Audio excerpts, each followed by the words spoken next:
Welcome, Devil Sniper here, and today I'm bringing you episode number 10, season number 1 of our career mode with West Ham United. As you can see, the injury list is starting to grow. Andy Carroll is out. He's in the status of physiotherapy. He's having a bit of work done on his sprained ankle. He's still got 2 weeks to go, probably 3 weeks by the time he's got a little bit of match fitness. Winston Reid, on the other hand, he's on gym work with his sprained knee. He's got 3 weeks, but by the time he actually gets back, it's more likely 4 weeks. So today's game is against Spurs. Yes, we're away to Spurs. It's going to be a tough game, and with Andy Carroll out, we don't have a recognised striker. Samras is a left midfield, and the same with Vaz Tay. They can play striker, but they're not recognised strikers as such. So it's a little bit of an important game, to say the least. And today's episode is completely different.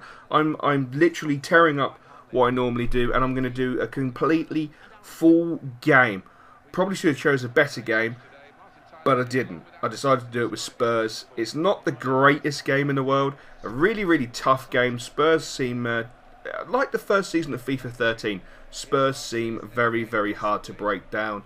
Very, very dogged. It wasn't until, what, season 3 that we started to get the better of Spurs. The same with Man City. It wasn't until about season 2, season 3 we started to get the better of Man City. So it's really weird how FIFA 13, for me personally, is following that same sort of line. You know, Spurs have brought in some amazing players, and I still find them hard to break down. So I'm looking forward to season 2, season 3. Hopefully I will break them down. And of course, we still got to play him in this season. You never know. We might meet him in the Cup. You just don't know. We're not that far ahead as yet. So it's a full live game. It's not a full live commentary, so there won't be any raging, anything like that. And I just want to take this opportunity just to talk about the team, the series, and FIFA 14. So the lineup, as you would have seen, is Adrian in goal. We've got Byram at right back. We've then got Tompkins and Sorensen as our centre backs, with Roland Rat at left back, Marquis Legend Noble alongside Diami in a 4-2-3-1. Then we've got Downing and Jarvis on the left and the right, and in the cam position, someone who I feel is going to grow into that role is Morrison, who's a fantastic player. And of course, up top at this moment in time, we have Vaz Tay. Now later in the game, we will be making substitutions, so I will let you know who they are. We've got Hughes, Cole, and Samaras. Literally because they're just the best players we have. We don't have the greatest amount of depth. We've loaned out quite a few youth players, which is fair dues. It's what you have to do. Essentially, our new buys, as you know, are Byram, who's fantastic, Sorensen, who's a centre-back. I think he's going to be phenomenal. Obviously, we bought in Will Hughes. He was my sort of marquee player to stamp my authority on this career mode myself. The rest of the guys were all down to you. And you guys recommended, you know, the likes of Sorensen, the likes of Byram, and of course Samras, which was a very surprise sort of player to be recommended, and one I think is actually a really good call. I think he's a fantastic player. You know, perhaps I feel he's a little bit underrated, and I think that's what attracted me to him. Plus the fact he's big, quick, and he's got a little bit of agility. He's a little bit tricky, and he does score goals. So I think all round, I think he was a perfect buy. Now, let's talk about the actual series. A lot of people have been throwing some questions at me, and this is a great opportunity for me to give the questions back, or give you the answers to your questions. 1. Filippo Bonaperti. He is an absolute legend. Yes, I totally agree. FIFA 13, he was an absolute legend alongside the likes of Diami, Gabs, you know, we even had Gudetti, who was an absolute tank. Benzia was an absolute brilliant player, and you know, lots of we even had Isco. I mean, what a player he was, and Adrian, and you know, Kolka was amazing. So the list goes on. But Filippo Bonaperti, I don't want to involve him in FIFA 14. Well, I do, but not in the West Ham career mode. I want to try and find a new Filippo Bonaperti. You know, if he's Italian, that's just as good. That would be so quality. If he's not Italian, fair dues. He can be Argentinian, Brazilian, you know, another Eduardo would be sensational. But yeah, the talisman from FIFA 13 will stay the talisman for FIFA 13 forever and a day for me personally.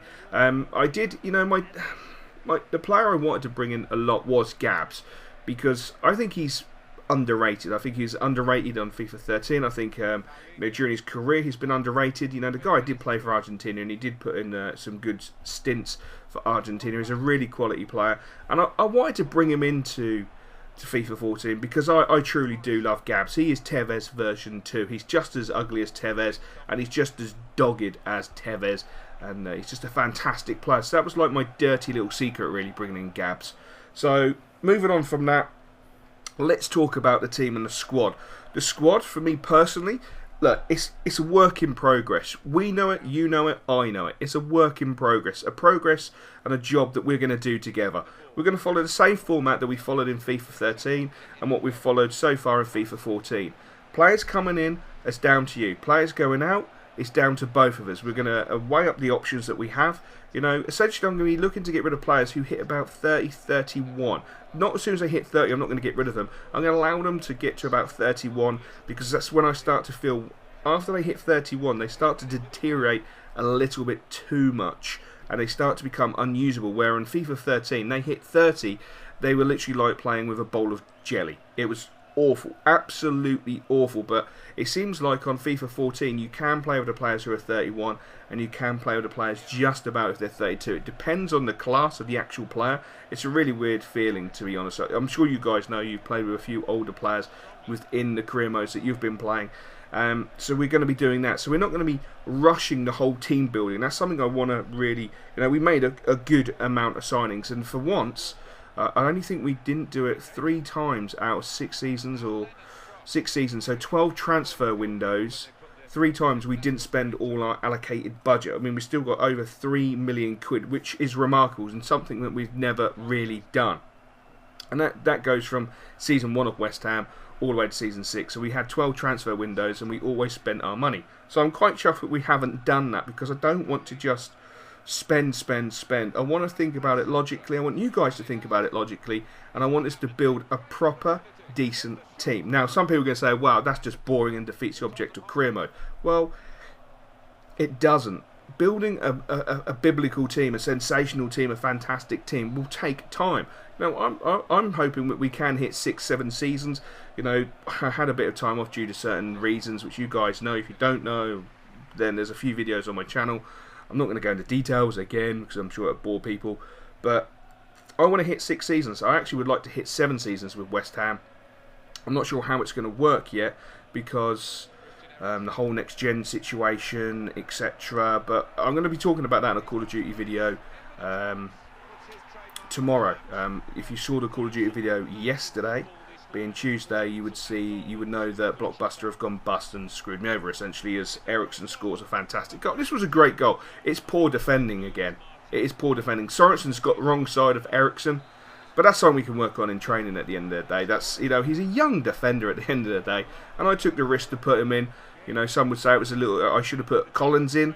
But, I have faith in our younger players. I feel that, you should breed the youth. You should play the youth players. If they're good enough, they should be in the team. I feel Sorensen is good enough.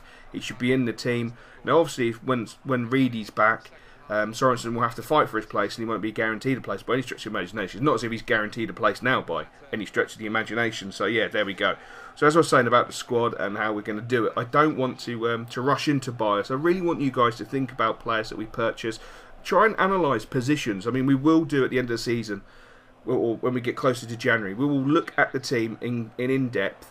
We'll pick a certain area of the team and we'll look at it in depth and look at what players we have as cover and what players we currently have, and if we're going to sell a player or just buy a player.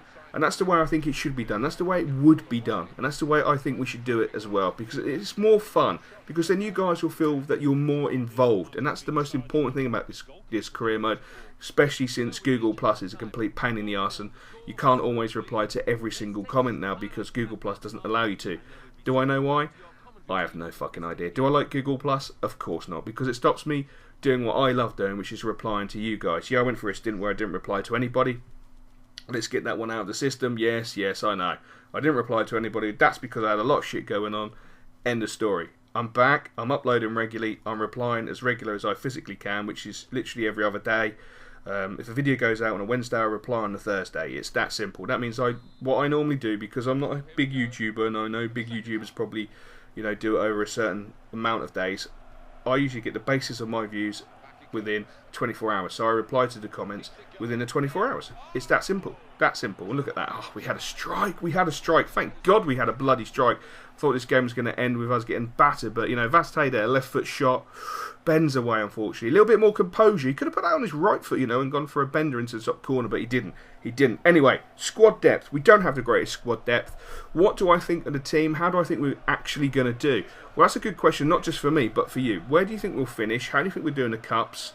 What do you think of the squad depth and the actual players, and who's going to be the star man of the season? I personally got a sneaking suspicion, because he's been playing so well already this season. Mark Noble has got to be up there. I mean, his passing on this game is just sensational. I don't care what statistics are. They could give him 1 for short passing and 1 for long passing. For some reason, this season, he feels majestic. Absolutely majestic. A joy to play with. He breaks play up all the time. It's fantastic. I'm happy with him. So anyway, Adrian in goal.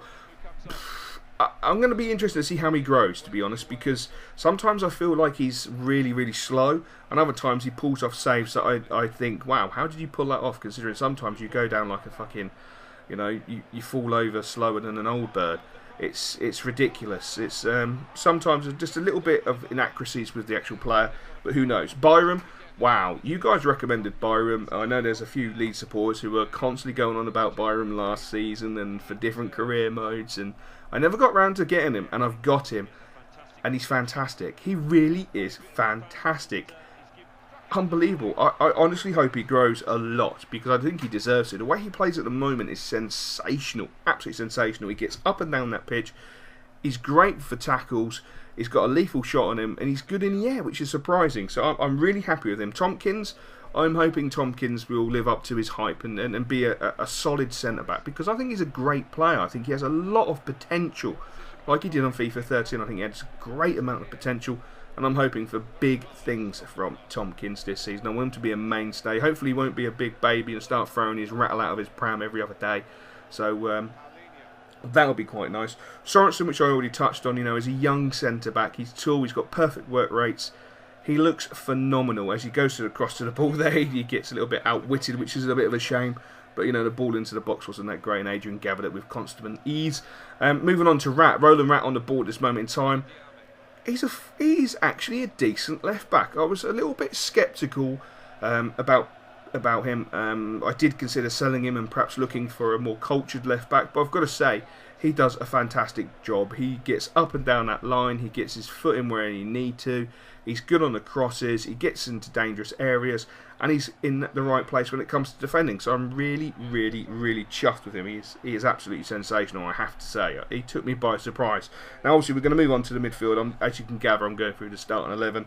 Mark Noble, for me this season so far, has been the standout player. Absolutely sensational. Absolutely sensational. Always seems to be in the right place at the right time. Perhaps not when it's come to scoring goals, but when it comes to breaking up play, when it comes to making key passes or keeping the play going because he's in the right position, he's been phenomenal. Absolutely phenomenal. A real joy. His passing is just absolutely exquisite. It really is. It's just exquisite. Moving on to Diarmi. Diarmi for me is an absolutely sensational player, a real sensational player. He's a bit of a box-to-box player. He's got good pace on him. He's got a little bit of good acceleration. I'm not saying he's ultra quick because he's not. He's strong. He's dogged. He's got nice touches. He's got a little bit of skill, which I love about him. And he can take a shot from 20, 30 yards, which I also love about him. I do feel he's a little bit. I don't think he's as good as his FIFA 13 player, which is a shame. Which is a shame because I do like Diarmi, but he is a fantastic player, and he will be a mainstay in the team because he's just solid as a rock. So moving further forward now, we're going to go onto Downing. Downing, brought in by Big Sam. I was very sceptical. He's actually been okay. I'm not going to say he's phenomenal. Sometimes he drifts out of games, and I find it difficult to find him. It's as if he's not actually there, and I end up going down the left-hand side for Jarvis. It's a weird situation. He's just one of those players that sometimes he'll be in the game, and then other games he just feels like he's completely non-existent, that he's not on the pitch. So he could be a player that we could be looking to replace, to be honest. Matty Jarvis, he needs to learn to finish. I think that's my biggest gripe with him is his finishing. He can't seem to finish. Everything else, his passing, his movement, his control, it's not too bad. His crossing can be a little bit inaccurate at times. I expect that though. You can't expect every single cross to go on the head of Andy Carroll, on the head of Samras, or on the head of Vastay, etc. And as you can see, I bring on Will Hughes, Joko, and Samras. Fantastic players, I've got to say. So moving on from Jarvis, we'll go into Morrison. This season I'm expecting a lot from Morrison. I'm expecting him to live up to what he should have lived up to in FIFA 13 and never quite did for me personally. I don't know if it's just where I played him. No, I did play him on left midfield, right midfield and centre midfield, but he never seemed to live up to what I expected him to be. It wasn't until the later stages, just before we sold him, that I actually had doubts about it, because I started playing him in a CDM and he seemed to come to life at times, but just not enough. So I'm hoping in this season that he's going to come to light, because I know, we all know he's got the ability and he's got such potential, and he is a classy little player. He's not the strongest in the world, but he's a classy little player. He's a dogged little player, and I expect him to hit double figures with goals. And that's my phone, guys. So I'm going to have to keep recording because I'm actually on a tight schedule, so I'm just going to ignore that for a second. Oh, how awesome is that? You know, a 16-minute video and you get a bloody phone call. That's ridiculous. Anyway, where was I? Morrison. So moving on from Morrison, we're going to talk about Vastey. Vastey, been a surprise for me up front. I actually do like him. His work rates suck. Absolutely suck. They don't work. They're horrible. But he seems to be doing okay. He seems to be doing okay. I quite like him. I like the position I'm playing him in. He could do with a little bit more. I don't know, I think it's just the work rates. I think if we amended his work rates, it'll be fine. But as you know, sometimes I don't really like to do that. I just like the players to play and see how they actually play. But I'm happy with Vastey, and I think he'll have a big part in this season. We should have scored there. I mean, that ball over the top was sensational, and it's a shame we missed that opportunity. It was a golden opportunity, and again, it was Jarvis. As I said, his finishing needs to be worked upon. Will Hughes, work in progress, but I reckon by season 3 he's going to be in the England team and very popular with the big teams. I think they could be coming knocking on our door to take him away. Joe Cole, talisman. Come on, he's fantastic. He's lost a bit of pace, etc., but I'm sure he'll do okay. Samras, I think he'll be good for the club. Not the great statistics. I mean, look at those match facts. They're actually quite horrible, and I'm quite disappointed. But I want you to see the true reflection of the team. Now, you've watched the entire game, so it's going to be down to you guys to pick your man of the match, your first, second, and third. The most popular ones will be put into the first, second, and third, and I'll record those and store those statistics for the end of the season when we do player of the season. So I hope you enjoyed this episode. It's completely different, I know, and a little bit of me rambling, but it's all good fun, and I will catch you later.